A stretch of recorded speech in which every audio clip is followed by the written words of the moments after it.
और अच्छा अवसर ये है कि उन्होंने जो नारे दिए वो नारे आपकी मांग को आज सपोर्ट करते हैं। उन्होंने एक नारा दिया है 100 में से 90 शोषितों ने ललकारा है, धन धरती और राजपाट में 90 भाग हमारा। उन्होंने एक नारा और दिया है कि 100 पे 90 का शासन नहीं चलेगा, नहीं 100 पे 10 का शासन, 90 पे 10 का शासन नहीं चलेगा, नहीं चलेगा। लेकिन बुरा यह है कि उनके जाने के इतने दिन बाद भी आज भी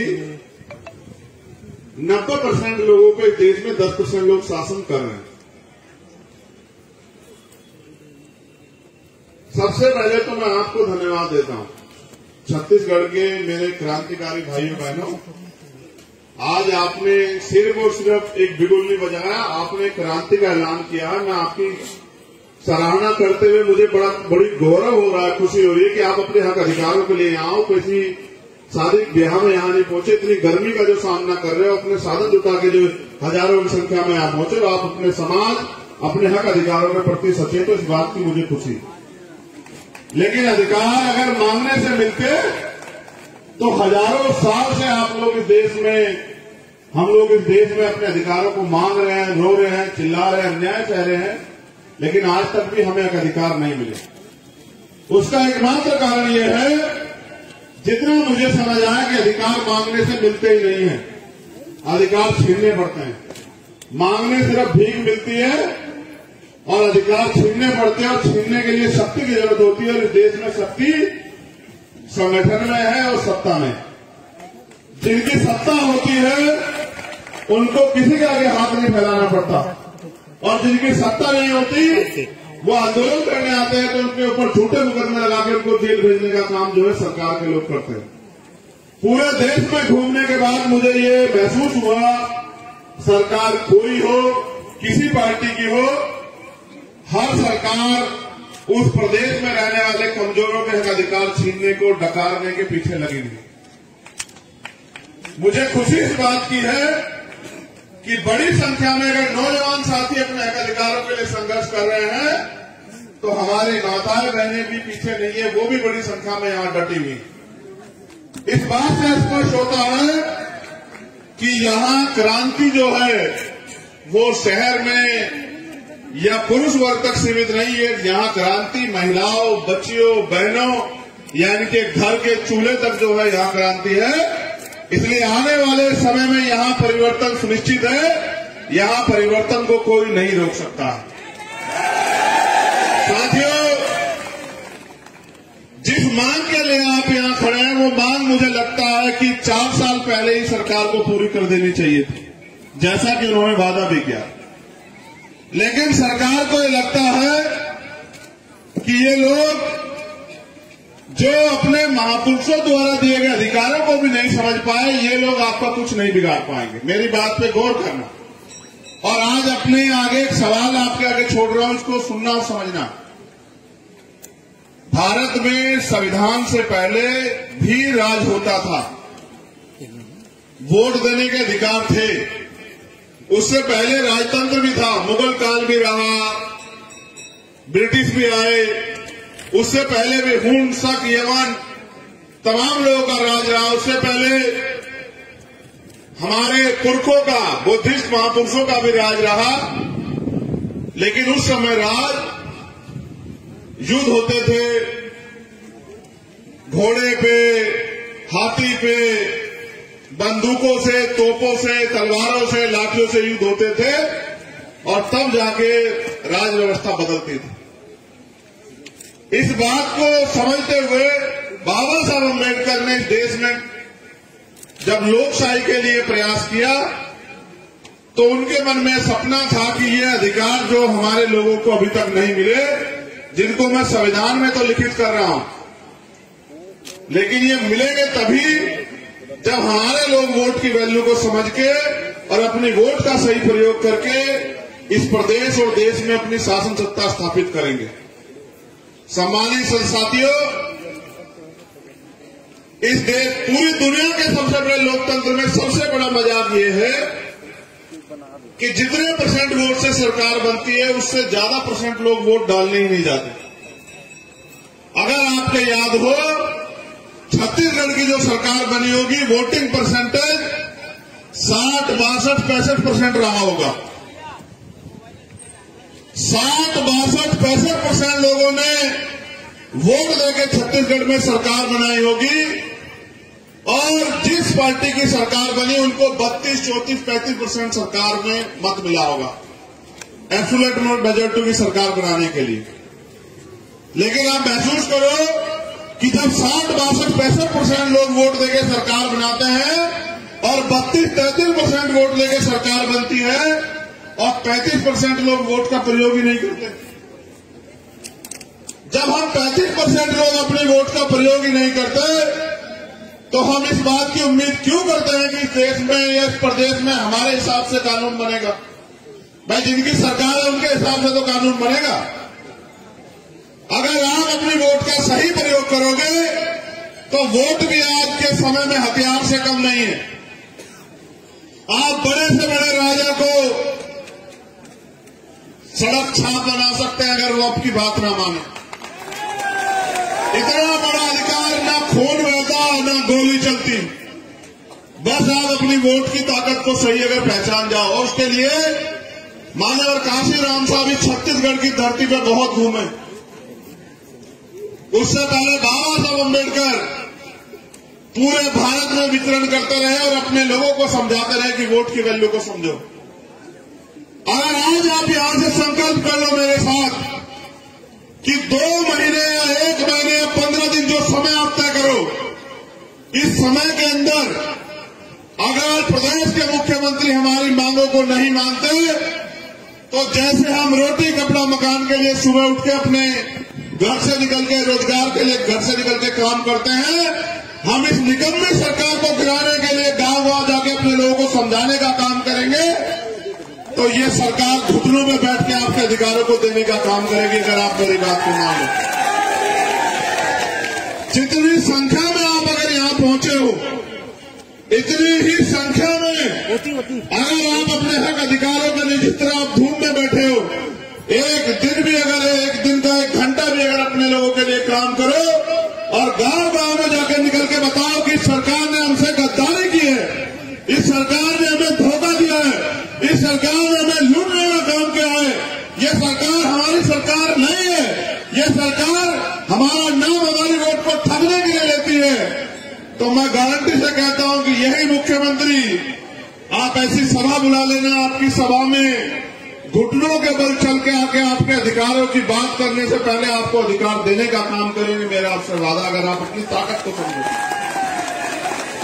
हुआ क्या है कि हमने 75 सालों में सिर्फ नारे लगाए और हम लोग नारे लगाते हैं और चैन से पढ़ के सो जाते हैं। जो लोग राज करना चाहते हैं या जो लोग गुलामी की बेड़ियां काटना चाहते हैं या जो लोग हक अधिकार चाहते हैं वो रात में चैन से पढ़ के नहीं सोते साथियों। आज छत्तीसगढ़ में अन्य अत्याचार होता है, सरकार सबकी होती है, सरकार की जिम्मेदारी प्रदेश के हर नागरिक के प्रति होती है, फिर भी आप लोगों को रिपोर्ट लिखाने, गिरफ्तारी कराने के लिए धरना प्रदर्शन क्यों करना पड़ता है? आप सोचिए। उसका एकमात्र कारण यह है कि सरकार मुट्ठी भर लोगों की और सरकार मुट्ठी भर लोगों की है और मुट्ठी भर लोगों के लिए काम कर रही है, सिर्फ पूंजीपतियों की सरकार। इसी छत्तीसगढ़ में मेरे आदिवासी परिवार के लोगों के साथ जो अन्याय होता है वो भी हम लोग देख रहे हैं। कभी नक्सली के नाम पे, कभी उनकी जमीन लूटने के नाम पे, कभी उनके जो उत्पादन क्षेत्र है उनको कब्जाने के नाम पे उनके साथ जो अन्याय होता है वो भी इस प्रदेश में छिपा हुआ नहीं। लेकिन अभी हमारे वो परिवार भी वोट की ताकत को समझने के लिए तैयार नहीं हुआ। इस प्रदेश में 70-80% आबादी इस प्रदेश की वंचित वर्ग की है।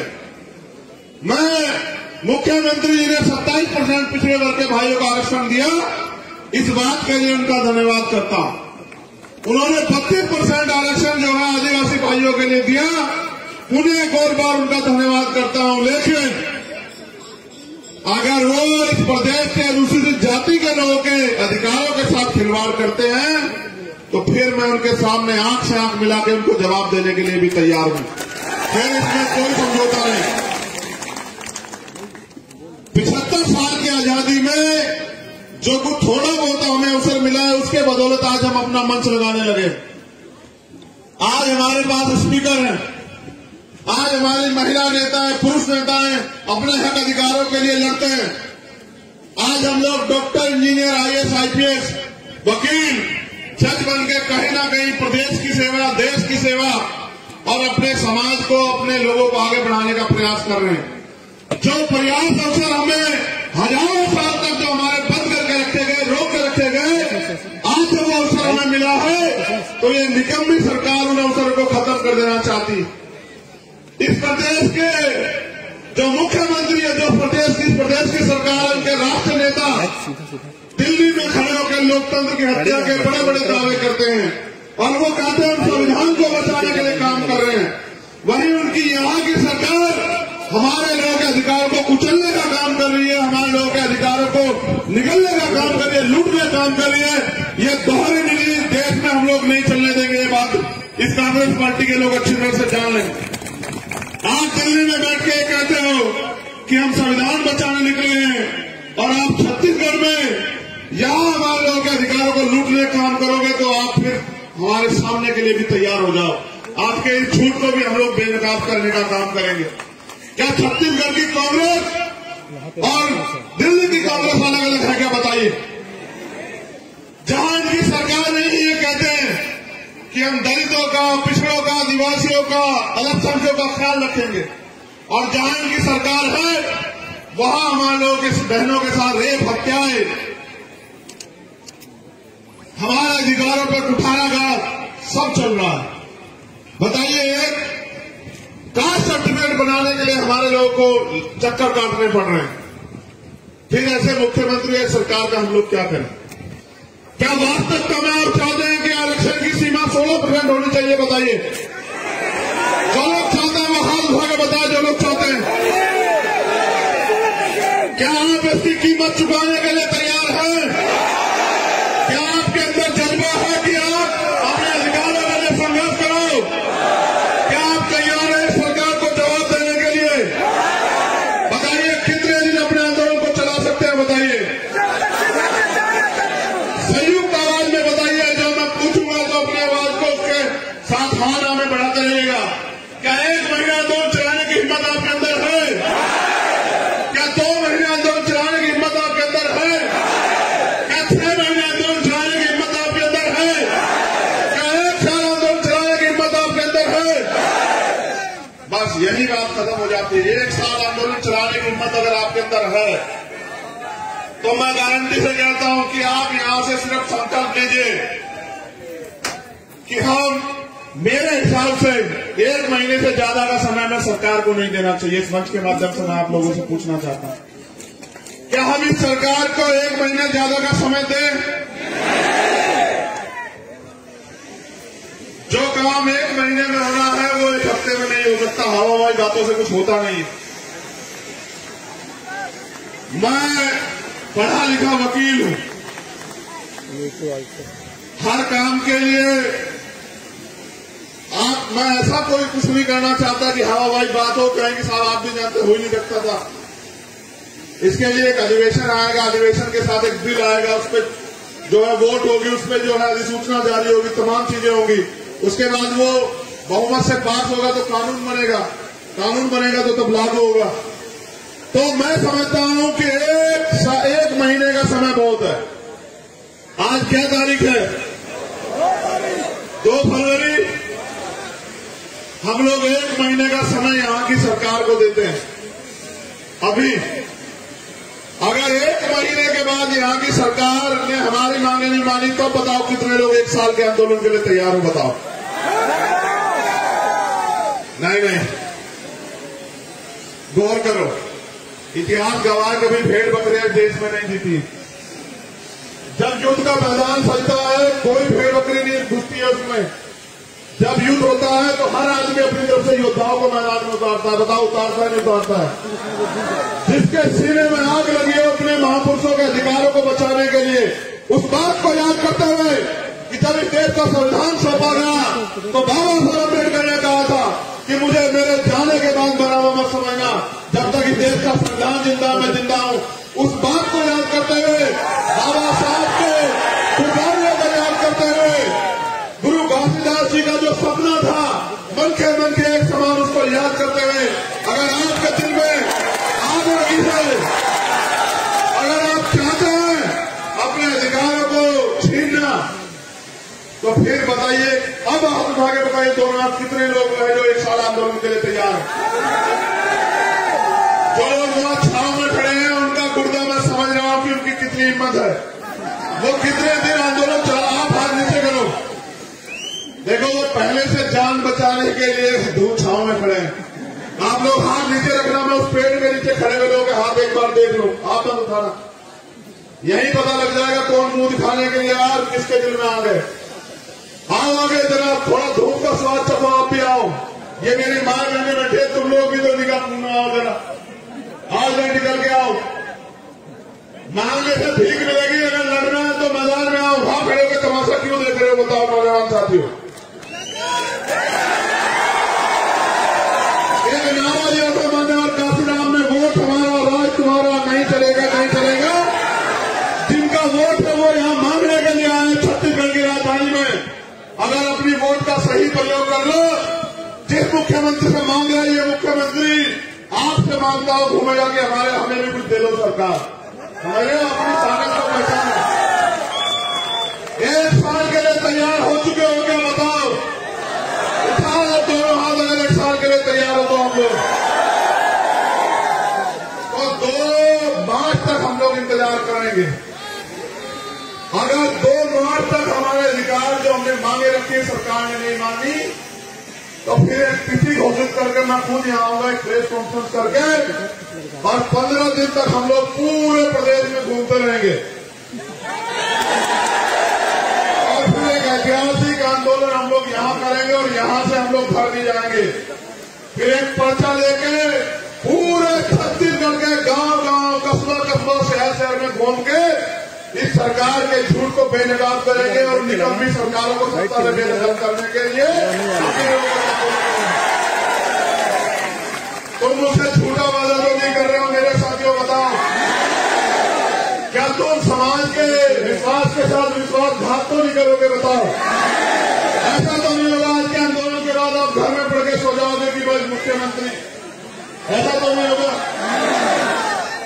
देखो मेरा एक अनुभव है, इस पे गौर करना, ये प्रैक्टिकल अनुभव है। अगर बच्चा ना रोए, मेरी माँ यहाँ बैठी है, तो बताओ माँ को एहसास हो रहा होता कि भूखा, ईमानदार से बताना। अगर बच्चा ना रोए तो माँ को एहसास होता कि भूखा है नहीं है? बताओ, जब वो रोता है तभी तो माँ को एहसास होता है भूखा है। अगर तुम अपने अधिकारों के लिए चिल्लाओगे नहीं, मांग नहीं करोगे, तो इस सरकार को नहीं बता देगा आपको अधिकार चाहिए। सरकारें तो चंद लोगों की होती है, चंद लोगों के लिए काम करती, मैं पहले बता चुका हूं। ये भारत है, आजाद भारत। हम इस देश में गुलाम पैदा नहीं हुए, यहां बैठे सारे शख्स जो है गुलाम नहीं है। गुलाम की गुलामी की सोच होती है। हम इस देश में, हमारे बाबा साहब अम्बेडकर कह के गए कि जाओ अपनी घर की दीवारों पर लिख दो कि हम इस देश के शासक है। 75 साल हो गए, हम ना अपनी दीवारों पर लिख पाए, ना अपने दिल पर लिख पाए, और ना ही हम शासक बनना चाहते। जो शासक बनना चाहते हैं उनके अंदर आग होती है। अगर वो आग छत्तीसगढ़ में जिस दिन लग गई दिलों में, बहुजन समाज के लोगों को मैं गारंटी से कहता हूं कि आपको किसी आगे हाथ नहीं फैलाना पड़ेगा। मेरे साथियों, मेरी बात को याद रखें।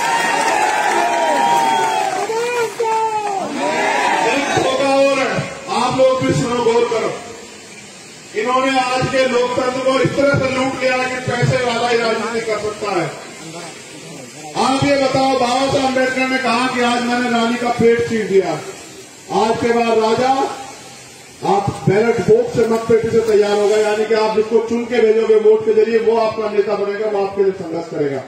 इस मंच पे बैठे लोगों में क्या कमी है जब आप पूंजीपति लोगों को, पैसे वाले लोगों को नेता बनाते हो?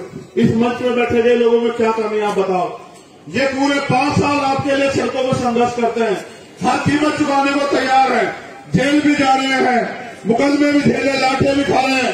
आप क्यों नहीं तय करते कि आपका नेता इनमें जो बैठे इन लोगों जैसा होना चाहिए? आप क्यों पैसे वालों को नेता बनाने के पीछे लगे हो? और पैसे वालों को नेता बनाओगे तो पैसे वाले अगर चाहते तो देश में कोई गरीब नहीं रहता। आज एक प्रधानमंत्री का मित्र इस पूरे देश को लूट के जो है, और आज जब उसकी पोल खुल रही है तो वो ये कह रहा है कि भारत को कमजोर करने की साजिश है। भारत कभी कमजोर था ना है। अगर भारत को कमजोर किया है तो आपके इस व्यवस्था ने, इस गैर बराबरी पर आधारित व्यवस्था ने किया, जिस व्यवस्था ने मेरे लोगों से हजारों साल तक लड़ने का, पढ़ने का, आगे बढ़ने का अधिकार छीन के रखा। और भारतीय संविधान ने अधिकार हमें दिया है। मैं यहां इस मंच के माध्यम से दिल्ली की सरकार को भी चेतावनी दे रहा हूं कि भारतीय संविधान के खिलाफ काम करना बंद कर दो। आप लोग याद रखना, अगर भारतीय संविधान पे आ जाएगी तो हम लोग अपने खून का एक कतरा भी है वो लुटाने से पीछे नहीं हटेंगे। भारतीय संविधान की रक्षा करेंगे। दिल्ली की सरकार की सुन ले, लेकिन क्या तारीख तय की है बताओ? इससे ज्यादा बात तो वीडियो भी होती। नहीं, एक की आवाज इतनी है तुम्हारी। मुझे नहीं लगता कि ये आवाज मुख्यमंत्री तक पहुंच रही होगी, मुझे नहीं लगता। जोर से लगा आवाज। हमारे आखिरी चेतावनी का क्या दिन है बताओ? छत्तीसगढ़ में क्रांति का क्या दिन है बताओ? तो सरकार याद रखे, इंटेलिजेंस के लोग बता देना कि 2 मार्च तक आपकी और 3 मार्च के बाद हमारी आर पार की लड़ाई लड़ेंगे सरकार के खिलाफ अगर हमारे अधिकार नहीं मिलेंगे। और अगर अधिकार दोगे तो जवान वाले तो भी आपका धन्यवाद जरूर करेंगे अगर आप हमारे अधिकार दोगे। राजनीतिक लड़ाई आपसे बाद में लड़ेंगे, आपका धन्यवाद देंगे अगर आप हमारे लोगों की मांग सुनोगे। लेकिन अगर नहीं सुनोगे तो इस बार फिर बड़े बड़े ताले और वो लगवा लेना, बैरिकेडिंग। इस बार आमना सामना वही होगा। मुख्यमंत्री आवास में मेरा वादा है, मुख्यमंत्री जी आपसे कोई चूक नहीं। लेकिन सम्मानित साथियों याद रखो, एक दिन में कोई लड़ाई नहीं जीती जाती। इतिहास गवाह है, एक दिन में कोई लड़ाई नहीं जीती गई। क्या इतना ही बड़ा समाज रहता है छत्तीसगढ़ में? ईमानदारी से बताना। तो यहां कौन लोग आए पता आपको? जो अपने महापुरुषों के लिए जिए, जिनके पेट में भले ही रोटी ना हो, जो भले ही यहां कड़ी धूप में बैठे, लेकिन उनके दिल में अपने समाज, अपने महापुरुष, अपने अवसरों के प्रति आग लगी। और जिस दिन इन गरीब के बेटों को आप लोग विधानसभा में चुन के भेजोगे, मैं जिम्मेदारी से कहता हूं कि यह आपको किसी के आगे जो है सर झुकाने के लिए मजबूर नहीं होने देंगे, मेरा वादा। आप भी समझो, ये जो धन तंत्र पे राजनीति हो रही है, ये हमारे जो वास्तविक राजनीतिक उद्देश्य को कुचलने के लिए हो रही है। एक मंत्री जी है, मुझे बताया, यहाँ एक हमारी सम्मानित बहन बैठी है, कहते हैं वो कहते हैं कि जय भीम नहीं कहना। इस जय भीम ने तो हमें लड़ना सिखाया। बताओ सिखाया नहीं सिखाया? बताओ। अगर सतनाम का नारा हमें शांति और अहिंसा की अपील करके संघर्ष करने कहता है, तो जय भीम का नारा हमें क्रांति के साथ संघर्ष करने की अपील करता है। और हम अपने अधिकारों के लिए हर कीमत, अरे सुनो मेरे समाज के लोगों, सुनो, अगर आपके घर में जानवर हो, उसको भी समय पर चारा न मिले, वो भी चिल्लाने लगेगा। इस 75 साल के लोकतंत्र में चिल्ला नहीं रहे हो। यहाँ मॉब लिंचिंग होती है, यहाँ नक्सल के नाम पे मारा जाता है, यहाँ जाति के नाम पे मारा जाता है, यहाँ अधिकार छीन लिए गए हैं। मैंने कहा आपके घर में अगर कुत्ता हो, उसके आगे से उसकी प्लेट हटा के देखना खाने की, वो आपका जो पालतू कुत्ता वो लड़ पड़ेगा आपसे। लेकिन हमारे लोग देखो कितने पालतू बने हुए हैं कि लड़ नहीं रहे हैं। तुम्हें लगता है कोई मसीहा आके तुम्हारे अधिकार देगा? अगर मसीहा पैदा होते तो बाबा साहब अम्बेडकर तुमसे नहीं कहते, बुद्ध तुमसे नहीं कहते, अपना दीपक सुर बनो। मैं भी आपके जैसा इंसान हूं। आप लोगों ने मुझे यहां लाके खड़ा किया, मेरे पीछे बहुत बड़ा कोई सपोर्ट नहीं है। मेरी ताकत आप लोगों छत्तीसगढ़ में आप लोग ताकतवर हो। आप चाहो तो मिट्टी के आदमी को इतना ताकतवर बना दो कि वो प्रदेश की सीमाएं सील करा दो, और आप चाहो तो एक बहुत ताकतवर आदमी को इतना कमजोर कर दो कि वो अपने अधिकारों के लिए सड़क पे घूमता फिरे। आप अपनी ताकत को समझो सम्मानित लोगों, आप अपनी ताकत को नहीं समझते, इसका खामियाजा पूरे समाज को भुगतना पड़ रहा है। सोचो, अगर आपने पहले से ही फैसले लिए होते और आपका प्रतिनिधित्व यहाँ होता या आपकी सरकार यहाँ होती, तो जो हजारों बहनों की इज्जतों पे हमला हुआ, जो हजारों को मारा गया, क्या उनकी जान नहीं बच जाती? ये सवाल करा खुद से कि अगर हम लोग पूरी जिम्मेदारी से अपना काम कर रहे होते। बाबा साहब अम्बेडकर ने कहा पॉलिटिक्स द मास्टर की, कहा नहीं कहा, मैंने कहा, बाबा साहब ने कहा, बताओ कि राजनीतिक सत्ता वो चाबी है जो आपकी सारी समस्या हल कर देगी। सोचो आपकी सरकार होती है, आप 16% मांग रहे होते क्या? उसे भी छोड़ो। बाबा साहब ने कहा राजनीति में हिस्सेदारी न करने का सबसे बड़ा नुकसान ये है कि अयोग्य लोग आपके ऊपर शासन करते हैं। आप बताओ, आप पढ़े लिखे सड़क पे घूम रहे हो 2000, 4000, 10,000 का रोजगार मांगते हुए, और यहां बैठ के जहां रोजगार दे जाते वहां क्यों नहीं आना चाहते भाई? जिस दिन मेरी समझ में बात आई उस दिन से मैं घर छोड़ के निकला वहां, और मुझे उम्मीद है कि अपने जाने से पहले मैं लाखों लोग ऐसे तैयार करके जाऊंगा जो चाहे रोटी उनको मिले ना मिले, लेकिन राज व्यवस्था हड़पने के लिए वो लोग दिन रात सोचते रहेंगे और काम करते रहेंगे। इतना मेरा लक्ष्य है। और एक प्रयास है कि बाबा साहब अम्बेडकर और माननीय काशीराम साहब के, गुरु घासीदास के जो अधूरे सपने हैं कि यहाँ जानवरों को भी सम्मान मिलता है, इंसानों को नहीं मिलता, उन पे भी हम लोग खड़े उतर पाए। अब हम लोग यहाँ की जो हमारी लीडरशिप है उनके नेतृत्व में जो उन्होंने तय किया है, मार्च का है, जैसे भी अनुशासित तरीके से हम लोग